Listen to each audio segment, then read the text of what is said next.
கர்த்தருடைய பரிசுத்த நாமம் மகிமைப்படுவதாக.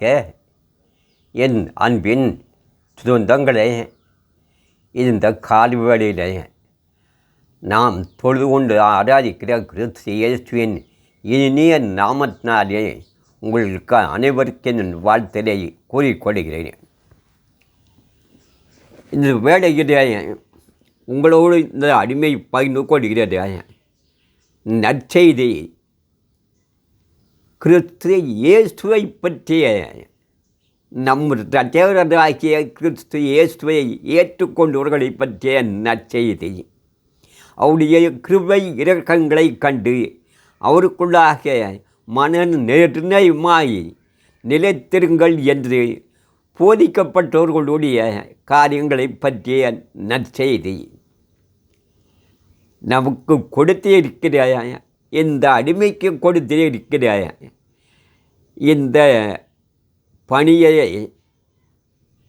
சுவிசேஷத்தை, கிறிஸ்து இயேசுவை பற்றிய நற்செய்தியை ஜனங்கள் மத்தியிலே கொண்டு சேர்ப்பதை இந்த அடிமைக்கு கொடுத்திருக்கிற தலையாகிய கடமையாக இருக்கிறது. மனிதர்களை கொண்டு முன்னிறுத்தாமல் தன்னுடைய தற்பெருமையை கொண்டு முன்னிறுத்தாமல் மனிதர்களை புகழ்ந்து பேசி அவர்களை சபையிலே பெருமைப்படுத்தி பேசாமல், தன்னையும் பெருமைப்படுத்தி பேசாமல் நம்மை இம்மட்டும் நடத்திய தேவன் இனிமேலும் நடத்துவார் என்று நாம் விசுவாசித்து தொழுது கொண்டிருக்கிற கிறிஸ்து இயேசுவை ஜனங்கள் மத்தியிலே கொண்டு சேர்ப்பதையே இந்த அடிமைக்கு ஆண்டவர் கொடுத்திருக்கிறார் கிருபையான தலையாய கடமை. அதையே அடிமையை வெளிப்படுத்தி கொண்டிருக்கிறேன். இங்கே பாருங்கள், அவரை தொழு கொண்டு ஆராதித்து இரவும் பகலும் இடைவிடாமல் தொழுது கொண்டிருக்கிற ஒரு தெய்வ பக்தியுள்ள ஒரு மனிதர்.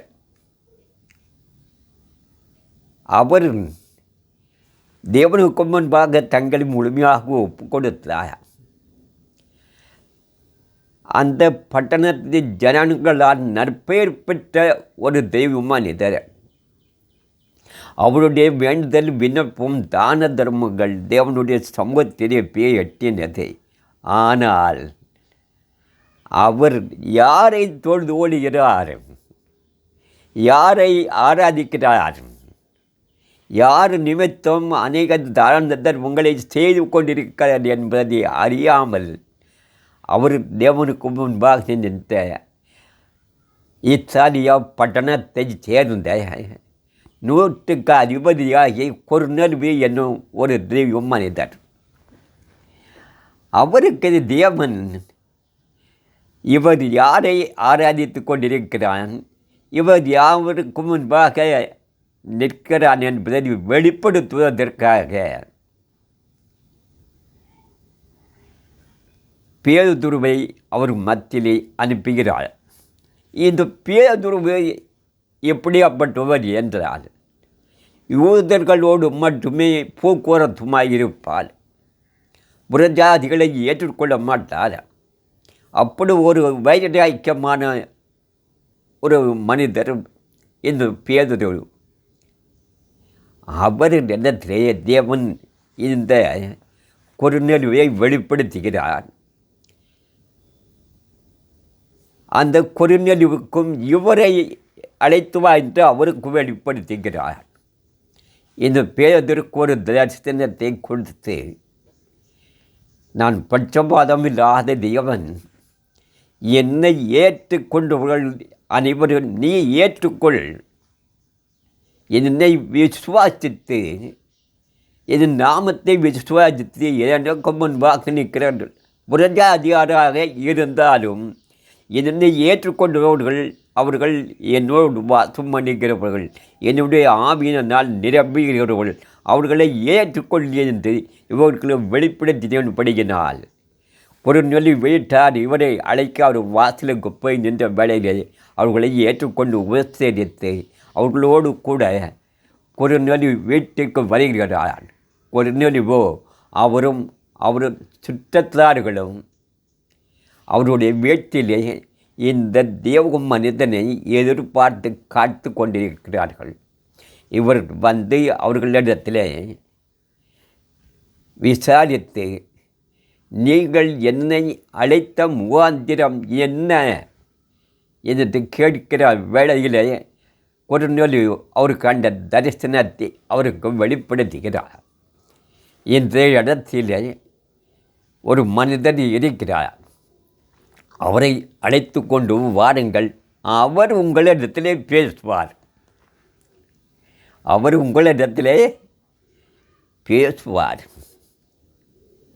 நீ தொழுது கொண்டு தான தர்மங்களை செய்து எனக்கு நிராக ஜெபம் பண்ணி கொண்டிருக்கிறது, அந்த தேவன் யார் என்பதை உங்களுக்கு வெளிப்படுத்துவார் என்று அவர்களுக்கு வெளிப்படுத்துவதற்காக இந்த பேதுருவை அனுப்பியிருக்கிறார். இந்த பேதுரு அவர்களிடத்தில் போய், தேவன் பட்சபாதம் இல்லாத தேவன் என்பதை நான் அறிந்து கொண்டேன்.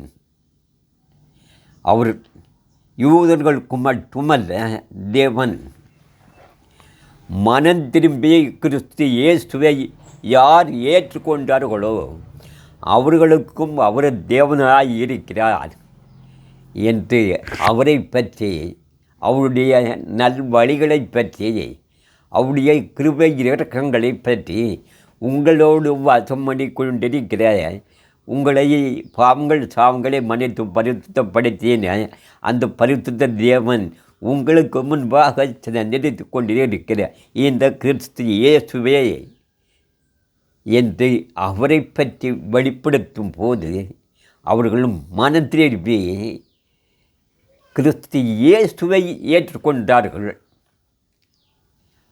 மனம் திரும்பி கிறிஸ்து இயேசுவை எப்பொழுது ஏற்றுக்கொண்டார்களோ அப்பொழுதே அந்த பரிசுத்த ஆவியாக சஞ்சரித்து உலாவிக் கொண்டு நம்மத்திலே வாழ்ந்து கொண்டிருந்த அந்த கிறிஸ்து இயேசுவின் ஆவியாகிய அந்த பரலோக தேவன், பரிசுத்த ஆவியாகிய தேவன் இவர்களுக்குள்ளாக இறங்கிவிட்டார். இறங்கின அந்த நொடியிலே அவர்கள் பற்பல பேசுகளை பேசி பரிசுத்த ஆவியினால் நிரம்பி தேவனுடைய நாமத்தை மகிமைப்படுத்தினார்கள். அங்கேயே இருந்த ஜனங்கள், கொர்நேலியுவோடு வந்த அவருடைய நண்பர்கள், இவர்கள் புறஜாதியார் அல்லவா, இவர்களுக்கு இப்படி தேவனுடைய ஆவி அருளப்பட்டதை என்று அவர்கள் ஆச்சரியப்பட்டு பிரமிக்கத்தக்கதாக அவர்கள் பல பல பாஷைகளை பேசுகிறவர்களாக அங்கே இருந்தார்கள். அவர்கள் புரிந்து கொள்ளத்தக்கதாக பல பல பாஷைகளை இவர்கள் பேசினார்கள்.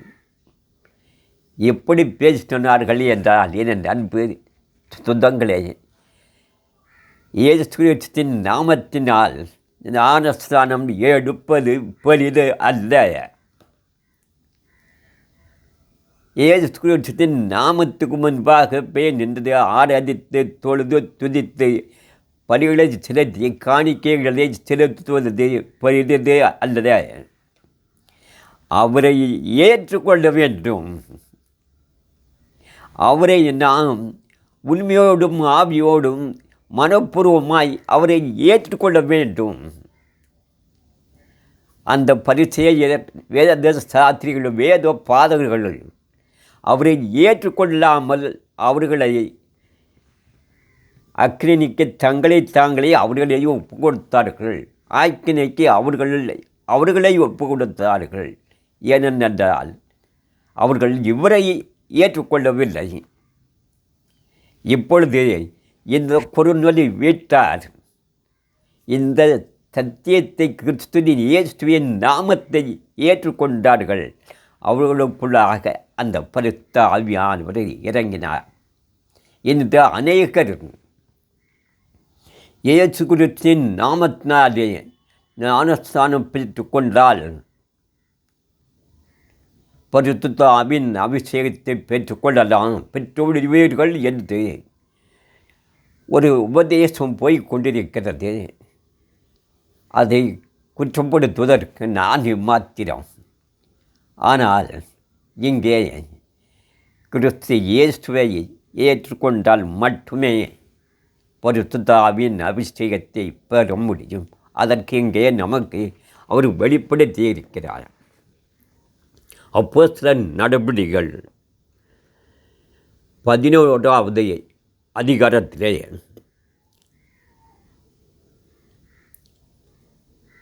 17வது அதிகாரத்திலே இருந்து வாசிக்கிறேன். ஆதலால் கர்த்தராகிய இயேசு கிறிஸ்துவை விசுவாசிக்கிற நமக்கு தேவன் வரத்தை அனுக்கிரகம் பண்ணினது போல அவர்களுக்கும் அந்த வரத்தை அனுக்கிரகம் பண்ணியிருக்கும் போது தேவனை தடுக்கிறதுக்கு நான் எம்மாத்திரம். ஆமேன் ஆமேன். எவ்வளோ ஒரு பெரிய விசுவாசத்தினால் யாரை கர்த்தராகிய கிறிஸ்து இயேசுவை விசுவாசிக்கிற நமக்கும் தேவன் வரத்தை அனுக்கிரகம் பண்ணியிருப்பது போல கிறிஸ்து இயேசுவை நாம் விசுவாசித்தபடியினால் அநேக வரங்களை நமக்கு அனுக்கிரகம் பண்ணியிருக்கிறது தேவன். இந்த புறஜாதி ஜனங்களும் அவரை விசுவாசத்தை ஏற்றுக்கொண்டால் அவர்களுக்கும் அவருடைய ஆவியை பரிசுத்த ஆவியை வரமாக கொடுப்பது தேவனுடைய காரியம் அல்லவா?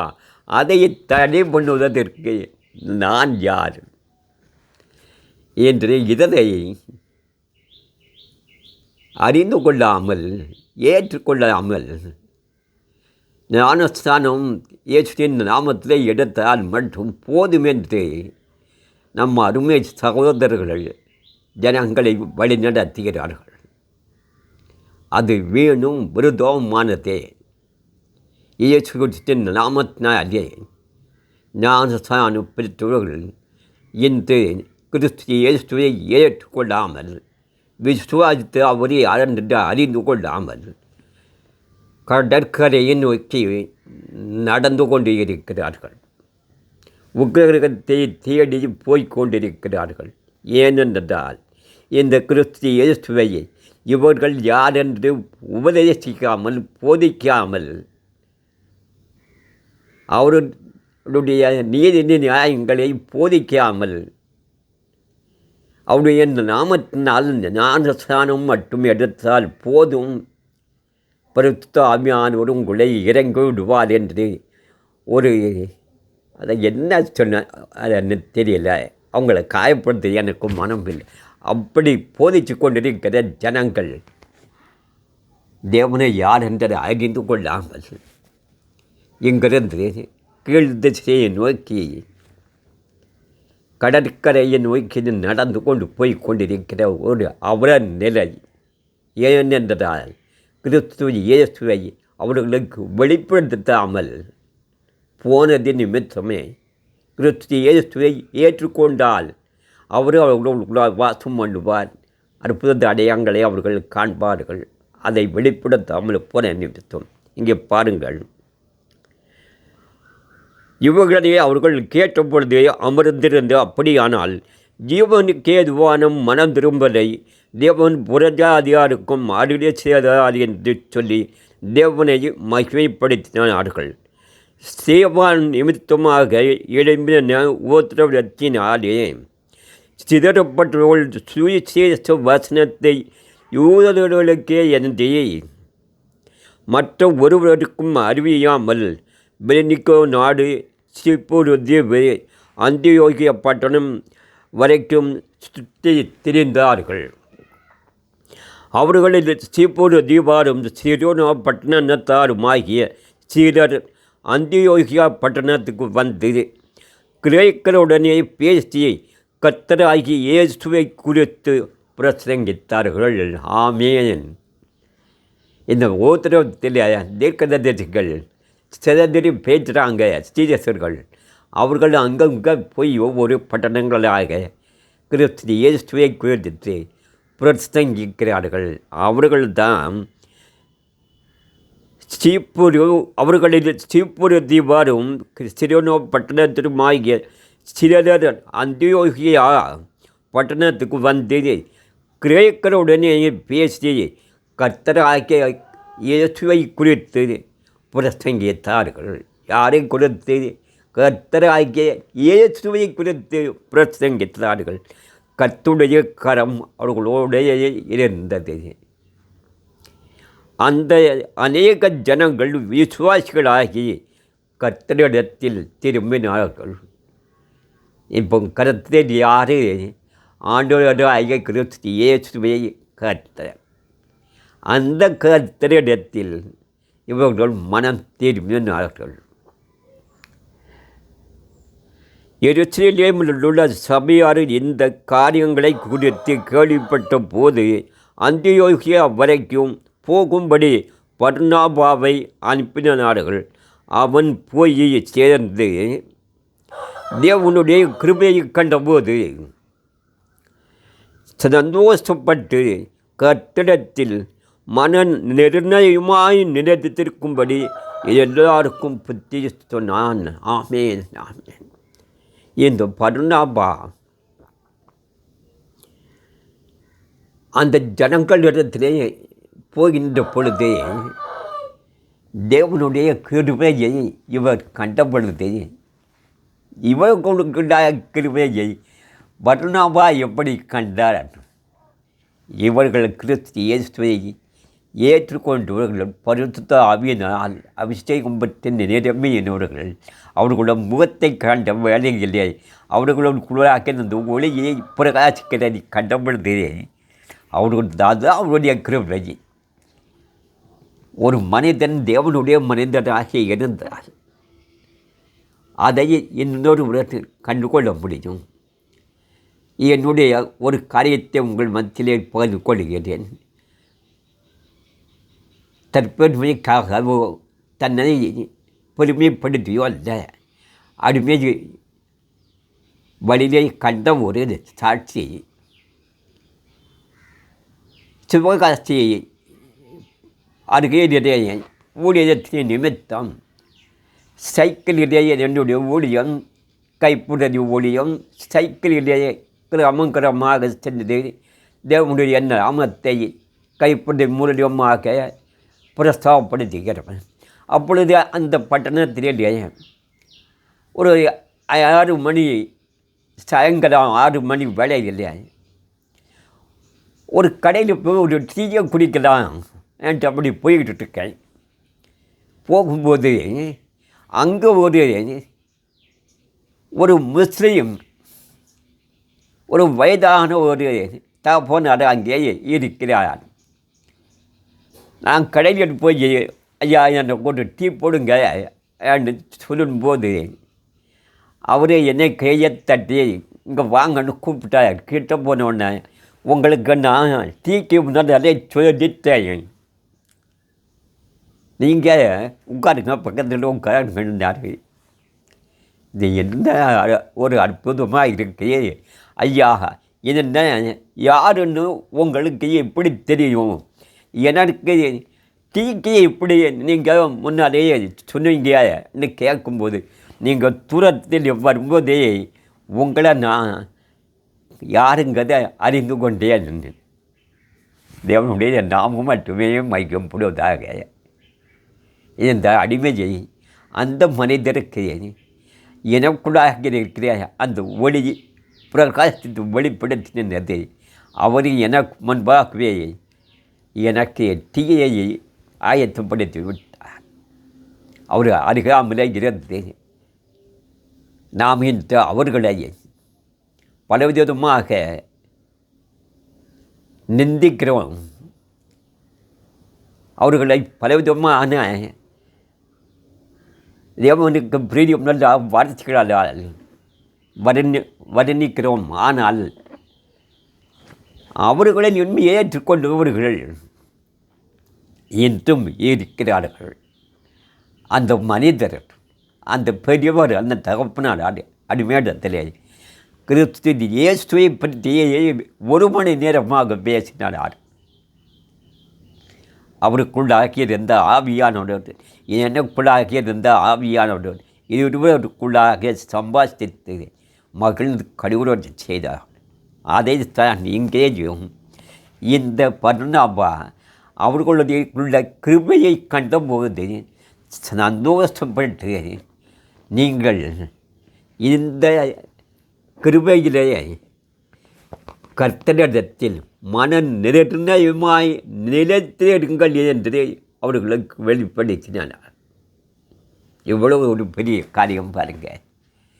மன நிர்ணயமாய் நாம் பெற்றுக்கொண்ட இந்த கிருபை இரக்கங்களை கர்த்தராய் கிறிஸ்து இயேசுவின் இடத்திலே முடிவுரை பெற்றுக்கொள்ள மன நிர்ணயமாய் அவரிலே நிலைத்திருப்போம். தேவன் நம்மை முடிவு என்று வழி நடத்துவார். ஆமீன், ஆமீன்.